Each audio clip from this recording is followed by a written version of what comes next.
پاکستان تحریک انصاف کے قائد عمران خان اور سابق وزیر خارجہ شاہ محمود قریشی کی 9 مئی واقعات کے 12 مقدمات میں ضمانتیں منظور کر لی گئیں۔ میڈیا رپورٹ کے مطابق سابق وزیر اعظم عمران خان اور vice chairman P T I Shah Mahmood Qureshi کی راولپنڈی اور اٹک میں درج 9 مئی واقعات کے 12 مقدمات میں ضمانتیں منظور کر لی گئیں۔ انسداد دہشت گردی عدالت راولپنڈی نے رہا کرنے کا حکم دے دیا۔ بتایا گیا کہ راولپنڈی کی ادرانہ جیل میں ہونے والی سماعت کے دوران ATC پراسیکیوٹر کے عدالت سے کیس کی سماعت ملتوی کرنے کی استدعا کی، تاہم عدالت کی جانب سے اس کی یہ استدعا مسترد کر دی گئی اور ریکارڈ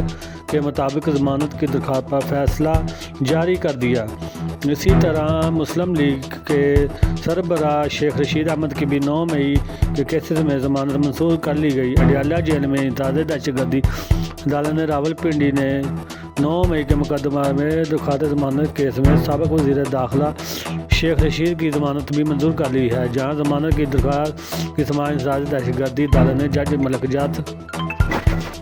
پاکستان تحریک انصاف کے قائد عمران خان اور سابق وزیر خارجہ شاہ محمود قریشی کی 9 مئی واقعات کے 12 مقدمات میں ضمانتیں منظور کر لی گئیں۔ میڈیا رپورٹ کے مطابق سابق وزیر اعظم عمران خان اور vice chairman P T I Shah Mahmood Qureshi کی راولپنڈی اور اٹک میں درج 9 مئی واقعات کے 12 مقدمات میں ضمانتیں منظور کر لی گئیں۔ انسداد دہشت گردی عدالت راولپنڈی نے رہا کرنے کا حکم دے دیا۔ بتایا گیا کہ راولپنڈی کی ادرانہ جیل میں ہونے والی سماعت کے دوران ATC پراسیکیوٹر کے عدالت سے کیس کی سماعت ملتوی کرنے کی استدعا کی،